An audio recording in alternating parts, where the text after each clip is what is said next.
સૌને જય શ્રી કૃષ્ણ. ગર્ભ સંસ્કાર કથામાં જીવ સંયોગની વાત કરી હતી.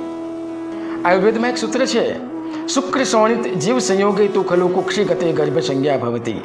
અર્થાત માતાના ઉદરમાં શુક્ર શોણિત અને જીવ સંયોગ આ ત્રણેયનું મિલન થાય છે ત્યારે ગર્ભ ધારણ થાય છે.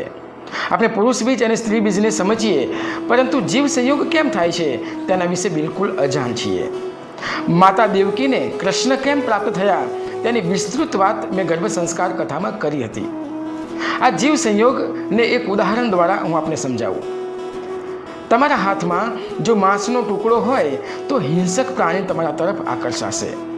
જો તમારા હાથમાં દુર્ગંધિત વાસિક ખોરાક હશે તો ભૂંડ, માખી, મચ્છર તમારી તરફ વધુ આકર્ષાય.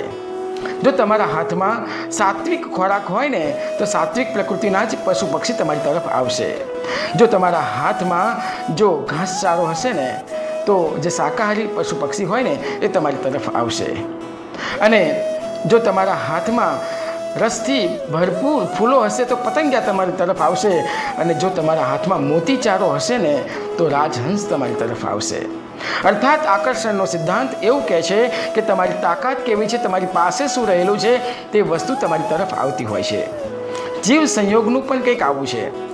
માતા કયો જીવ સંયોગ કયો આત્માને પ્રાપ્ત કરે છે તેમાં તેનું તપ, તેની ઉર્જા, તેની માનસિક સ્થિતિ, તેના પરિવારનું, તેના પ્રત્યેનું આકર્ષણ, આ બધી જ વસ્તુઓ ખૂબ મહત્ત્વનો ભાગ ભજવતી હોય છે.